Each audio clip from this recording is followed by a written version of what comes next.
This video is sponsored by NordVPN. Modern science. Countless years of research, tens of thousands of experiments, all culminating in an explosion of innovation. Humanity launched into a technological golden age. Global communication in an instant. Live broadcasting from any location at any time.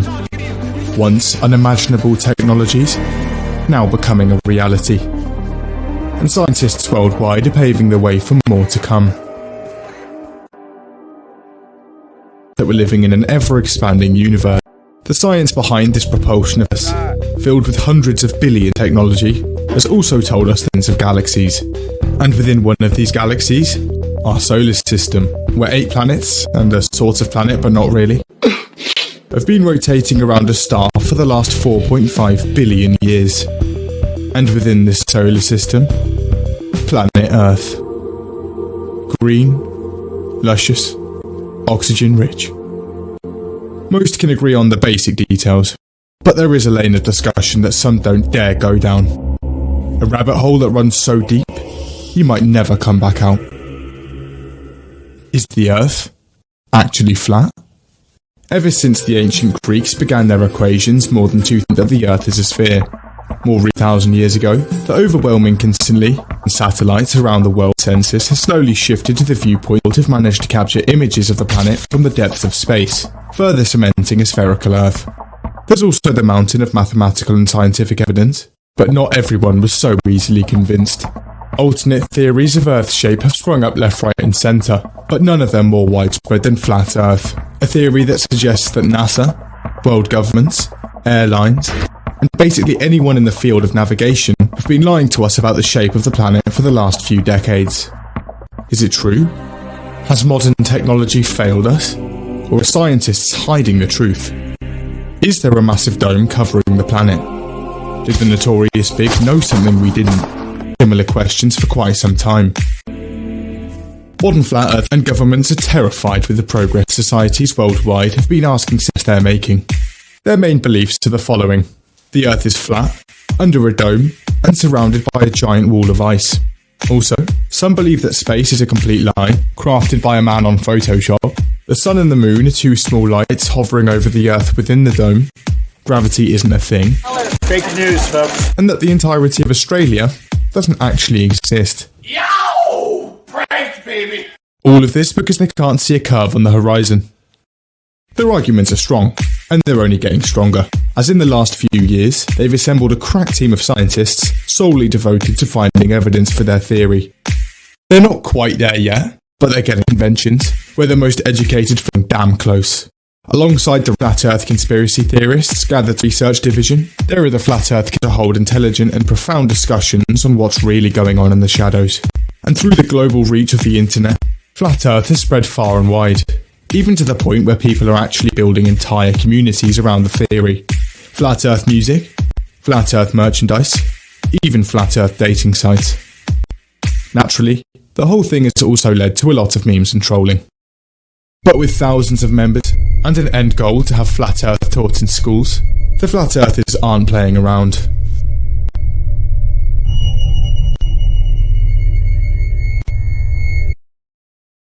Dover, the United Kingdom, the 1950s. There's a guy creating his own cosmology, a guy in town called Samuel Shenton. He sets up the International Flat Earth and he thinks the world is flat. Our Research Society in 1956 and starts spreading the word. Now, the Flat Earth Society isn't actually the first of its kind. In fact, it's heavily inspired by another Flat Earth Society founded in England in the late 1800s, but with less of a religious focus. These guys were going to prove the Earth was flat with science. Shenton would spend the next few years lecturing his theory to political groups and youth clubs. However, for some reason, his ideas struggled to catch on. When Shenton died in 1972, the society would come under new leadership, a bloke called Charles Johnson. The membership of the Flat Earth Society would rise to around 3,000 under Johnson's leadership, but began to decline in the began to fizzle out. 90s, after a fire at his house. That was us, and Flat Earth, until the internet came around. A digital revolution. Arguably the most monumental piece of technology ever invented. In with it came new forms of communication, universal access to data, and the development of cutting-edge technologies. Of course, it wasn't all good. But with this flood of new communication came new means to spread information. Instead of traditional network television, which was constantly under producer supervision, anyone with a laptop could shoot a video, upload it, and have it streamed directly onto someone else's computer. It didn't matter how well-researched what you were saying was, as long as it made for a good 30-minute watch before spreading some of the more far-reaching conspiracy for bed, you were golden. And conspiracy theories, and YouTube's algorithm, so early YouTube was massive for actually pushed you towards them. It was in this climate that the Flat Earth Society relaunched online in 2009. And from there, it wasn't long before Flat Earth videos started to circulate on this conspiracy-driven YouTube, accumulating millions of views, and luring more and more people in. Literally to the point where YouTube had to change how their algorithm works in order to curb the spread of them. But it was too late. Thousands joined, conventions sprung up, books written, articles uploaded, songs produced, tweets posted. It was everywhere. Quickly before we move on, did you know that private browsing isn't that private? Network that's not secure? People on this, a shocking revelation I'm sure. Same network can snoop in and see what you're up, but that's not all. If you're on a public up to, and that's not ideal when you're using your credit card, passwords, or are up to any questionable activities. Now that hacker's got everything he needs. Wait, what's that? NordVPN encrypts your data at the source, making it more difficult to intercept your traffic. Just hit a country, and you'll be more secure in seconds. Now, instead of stealing your credit card details, that hacker's at work.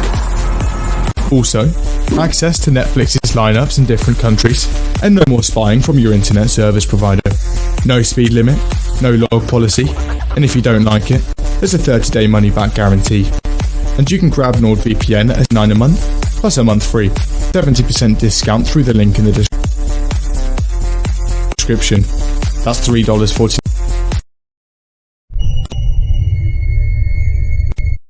Now, Flat Earth pulls in a few kinds of people. First, there are the people who believe that the few lines in the Bible alluding to a flat Earth should be taken literally, and then there are the conspiracy theorists who get roped in from the jungle of other conspiracy theories online. And although they're all under the same flag, they don't all agree with each other. For instance, not everyone believes in the dome. Some believe that the planet just keeps going on forever.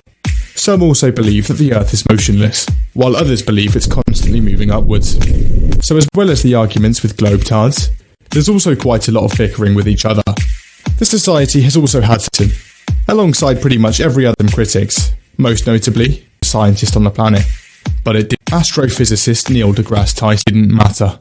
The Flat Earthers had B.O.B., a rapper that no one had heard about in around 10 years.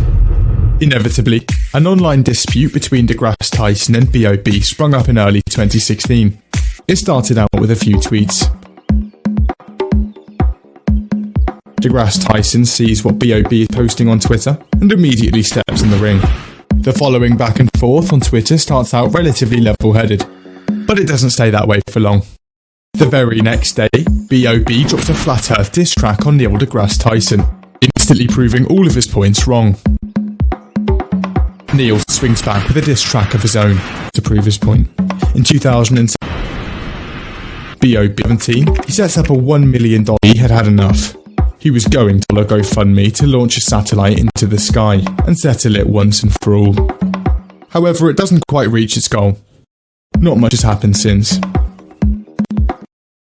Okay, so potentially millions of people have been roped into the viewpoint that the Earth is flat. But what are their actual arguments?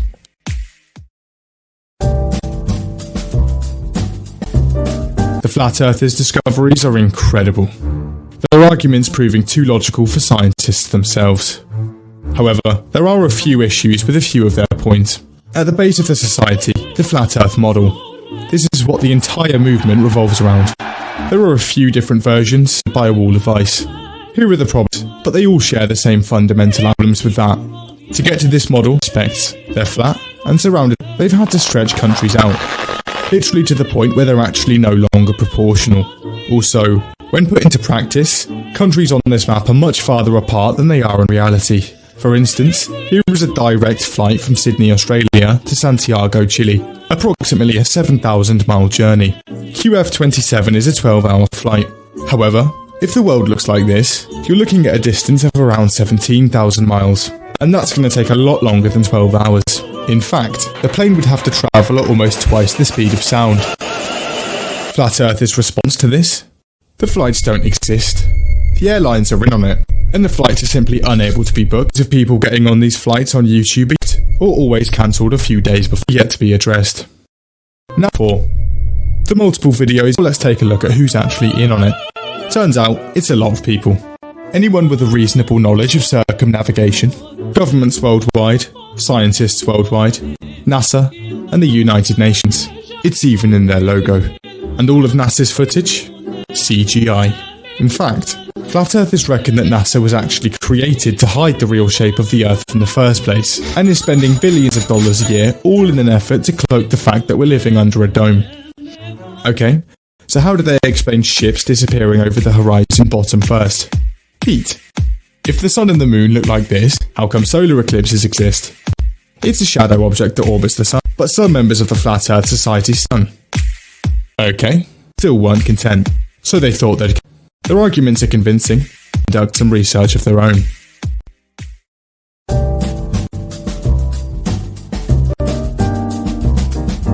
It's 2017, and Flat Earther Mike Hughes looks up to the sky.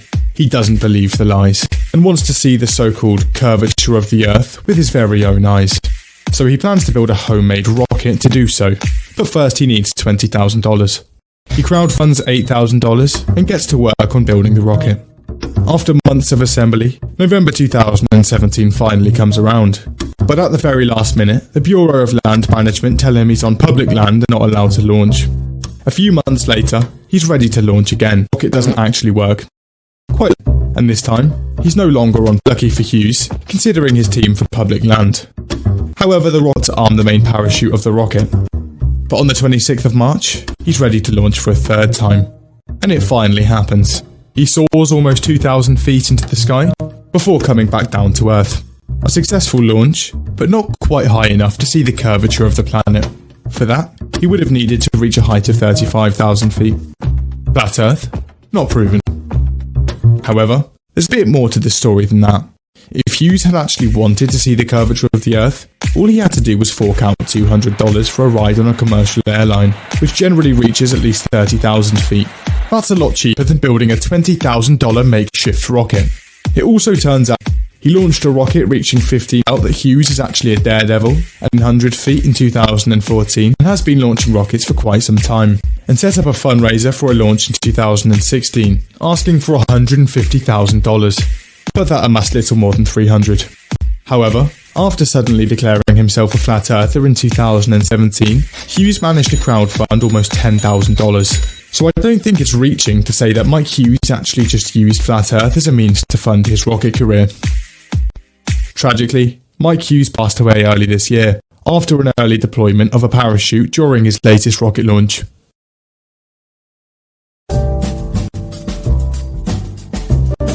Back again to 2018, and a group of Flat Earthers decide to test their theory. Okay, 50 degrees a day, so that's got to be 50. So these so-called scientists are 15 degrees of rotation an hour, telling us that the Earth is spinning 360. We'll see about that. One of them spends $20,000 on a ring laser gyroscope, a device that they can use to measure the rotation of the planet. They then leave it up for an hour. It measures 15 degrees. That measurement didn't count, of course, because the gyroscope was supposedly picking up heavenly energies from the sky. So they then put it in a zero Gauss chamber. They wait 1 hour. Still 15 degrees. Flat Earth? Still not proven.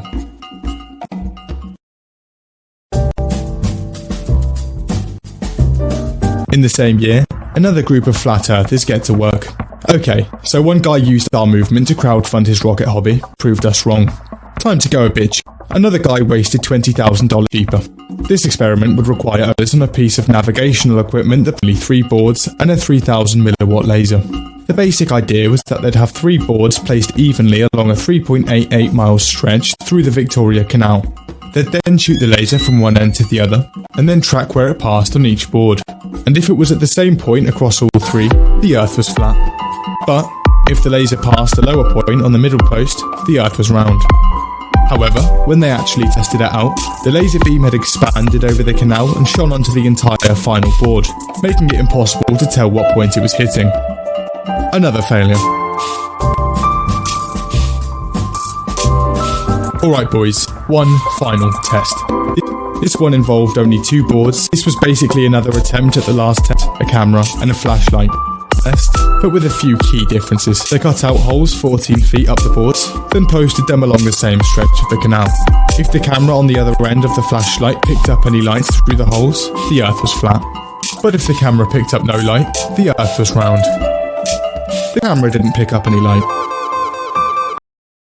So far, not much has worked out. However, the Flat Earth Society are currently setting up plans for a Flat Earth cruise, set to sail to the Great Ice Wall within the next 2 years, where the Flat Earthers will finally be able to gaze upon the Great Barrier keeping us all caged in, with their very own eyes. What they'll say when they realise it's not actually a wall, nobody can, to potentially millions of people say. But for now, the Earth is undeniably flat,